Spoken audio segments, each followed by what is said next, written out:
What is up, guys, and welcome back to the channel, guys. Checking out this video, it was recommended to me about World War One, 1914.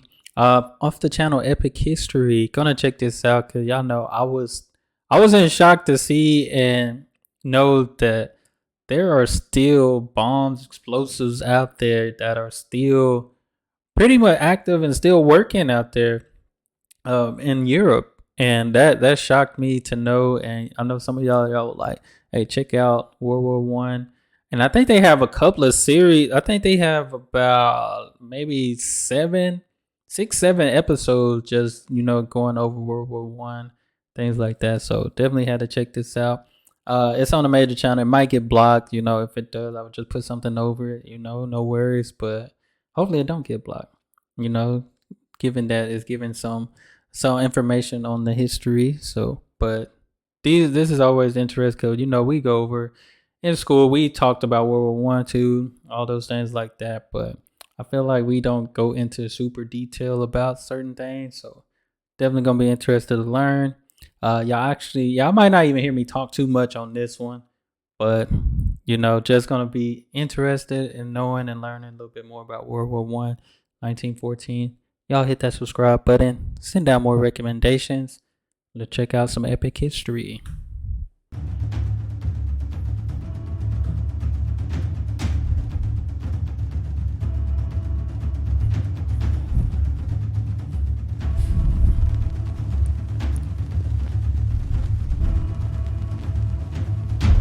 (1914).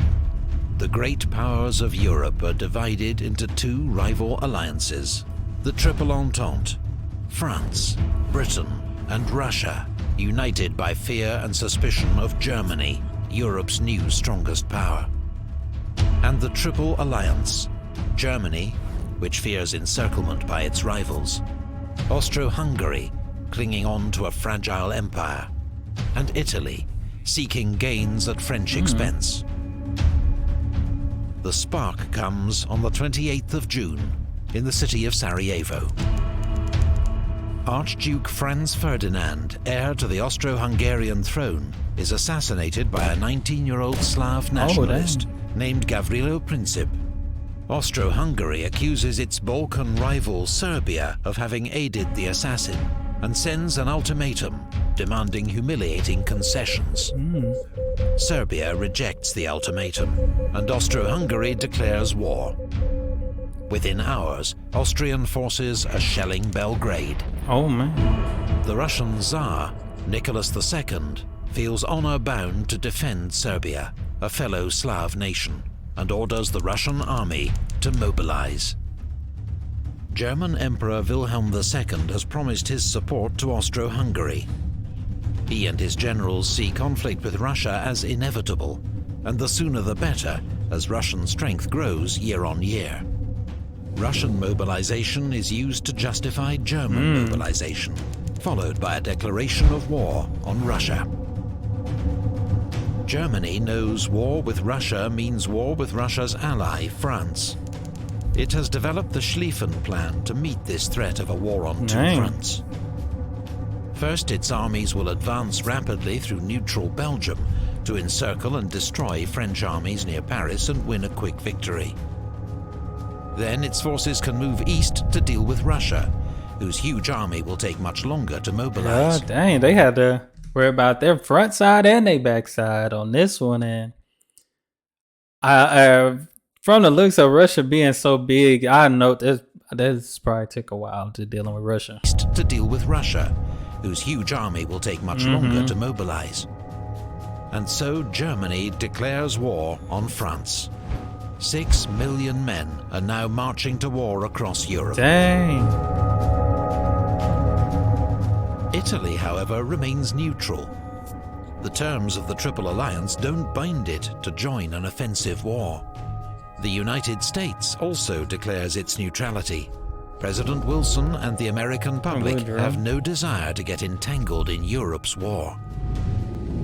Britain is France's ally, but at first it's not clear if it will join the war against Germany.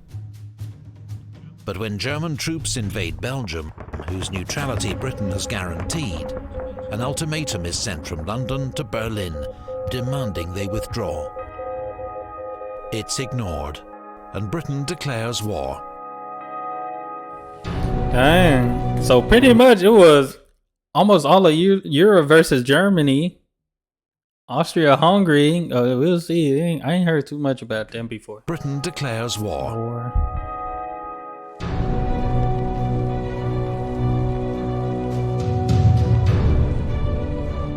A British expeditionary force lands in France, while the German invasion is held up for crucial days by Belgian resistance at the fortress city of Liège. German troops commit several massacres against Belgian civilians. The atrocities are inflated by Allied propaganda and help turn public opinion in neutral countries against Germany. France, unaware of Germany's great encircling attack, launches Plan 17, an offensive into German territory. But in the Battle of the Frontiers, they're driven back with enormous losses on both sides. The British expeditionary force clashes with the German army at Mons, but the British are heavily outnumbered and soon join the French in retreat. The Allies make their stand at the River Marne, 40 miles outside Paris. Their desperate counterattack saves the city and drives the Germans back. Both sides suffer 250,000 casualties. Oh my gosh. The race to the sea begins, as both sides try to outflank each other to the north. A series of clashes leads to the First Battle of Ypres, where the Allies desperately cling on and prevent a German breakthrough. There are more heavy losses on both sides. The two armies then dig in along the entire 350-mile front, seeking shelter from deadly machine gun fire and artillery shells. Trench warfare has begun. Man, and I know that takes a while, cause I forgot I was watching a movie. You know, it was based off of, it was war related type and stuff like that. And man, matter of fact, it was Kingsman. If you've seen the last Kingsman, and not trying to relate this to World War One, compared, because I think it might have been compared to one of these, but Kingsman, the last Kingsman movie, it was actually based on war. One of the generals, he had his son, didn't want him to go on the front lines or nothing, but his son really wanted to go on the front lines and stuff, and they thought he was one of the traitors or something like that and killed him on the spot. But that trench work is definitely different, definitely serious. But man, Germany had a lot to worry about. They 3 countries right here, and they still got Russia to deal with. Trench warfare has begun.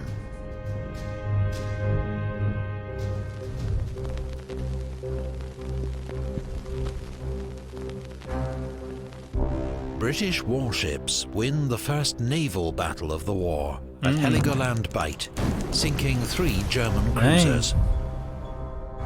Britain has the most powerful navy in the world, 29 modern battleships to Germany's 19. They now impose a naval blockade on Germany, preventing contraband goods, including food, from reaching it by sea. The aim is to bring Germany's economy to its knees and force it to surrender. But a week later, the British cruiser HMS Pathfinder becomes the first victim in history of a lethal new weapon, the submarine-launched torpedo.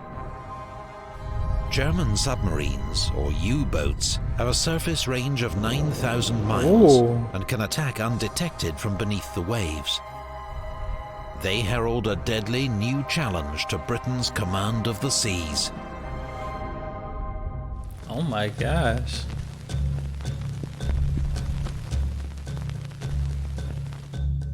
On the Eastern Front, Russian armies invade East Prussia, but they blunder into disaster at the Battle of Tannenberg, where General von Hindenburg and his Chief of Staff, Erich Ludendorff, mastermind a brilliant German victory, taking 90,000 prisoners and destroying an entire Russian army. Gosh. The Russians contribute to their own defeat by transmitting uncoded wireless messages. A second massive German victory at Masurian Lakes forces the Russians into retreat. In just 6 weeks, the Russian army suffers nearly 1/3 casualties. Meanwhile, Austro-Hungary's invasion of Serbia suffers a humiliating reverse at the Battle of Tser. Austro-Hungary's offensive against Russia also ends in disaster and retreat, with the loss of more than 300,000 men. The fortress town of Przemysl is cut off and besieged by the Russians. The Germans are forced to come to the rescue, launching a diversionary attack towards Warsaw. It leads to weeks of brutal winter fighting around the Polish city of Łódź, but there is no clear winner. Meanwhile, the Turkish Ottoman Empire has joined the Central Powers, declaring war on its old enemy, Russia. Turkish warships bombard the Russian ports of Odessa and Sevastopol, while in the Caucasus, Russian troops cross the Turkish frontier.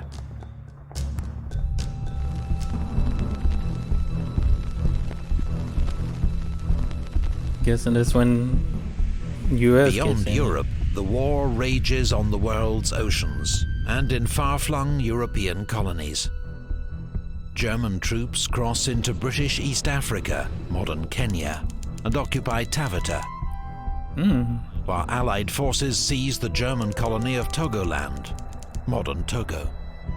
But British forces invading German Cameroon are defeated at Garoua and Nsangakong, while a 3,000-strong force attacking German Southwest Africa, modern Namibia, is captured at Sanfontaine.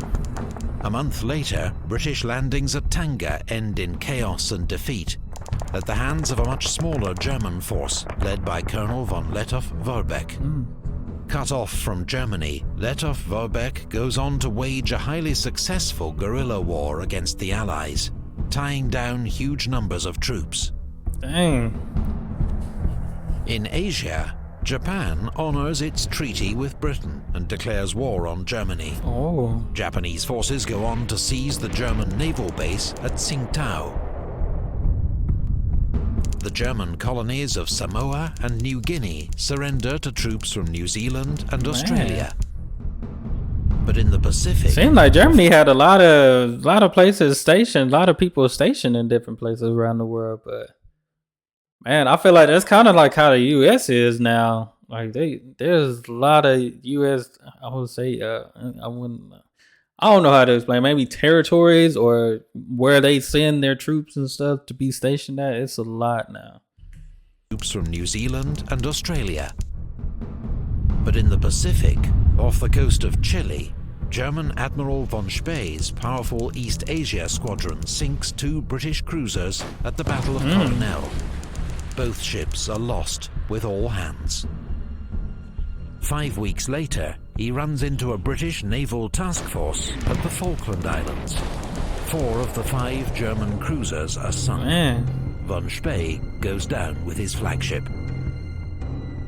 Meanwhile, in the Middle East, British troops seize control of the Ottoman port of Basra, securing access to the vital Persian oil that fuels the British fleet.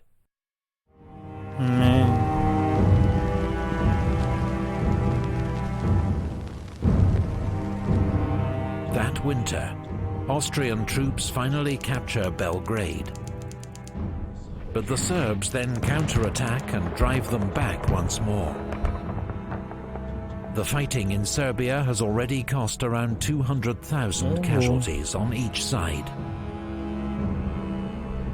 In the North Sea, German warships mount a hit-and-run raid against English coastal towns, shelling Hartlepool, Whitby and Scarborough, and killing more than 100 civilians. On the Western Front, the French launched their first major offensive against the German lines. But the First Battle of Champagne leads to small gains at a cost of 90,000 casualties. Why do they come up with these battle names? While in the Caucasus, an Ottoman offensive through the mountains in midwinter ends in disaster at Sarikamish. Turkish casualties total 60,000, many frozen to death. On the Western Front, that first Christmas is marked in some sectors by a short truce and games of football in no man's land, the killing zone between the trenches.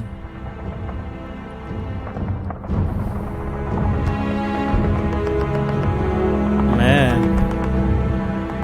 this is definitely epic. Man, I gotta tune into the other episodes now, man. It just I think about this too. Like, this is just 1914, and I know I have a bunch of subscribers that probably may be born 50s, 60s, 70s, and that it's like, man, that wasn't too long ago, especially for you, possibly being a child, teenager. That wasn't too long ago for you, and seeing like just how everything is now. It always interests me because, like, even now, it's just what, little over 100 years, 100 years ago. You know, like 100. What, I'm doing my calculations right. 2014, 108 years ago. So it was like, man, all this stuff went down, took place. Uh, I know my great grandfather was alive around this time, because I want to say he was in World War II, I believe. I know he was in the military. I didn't get a chance to talk to him much, but I know he did serve for, of course, United States. But I believe he was in that one, in number 2.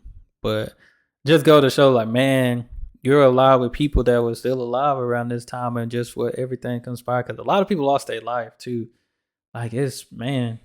But this is always like interesting stuff, especially when you get down to history and really learning and knowing. Like, it's always interesting because it's, like I said, like, not too long ago, too long ago at least, still people alive that probably experienced these things. So, but that's all I have for this video, guys. Definitely thank you guys for sending me this one. Definitely got to check out. I guess it's not in parts, but they got it by the year.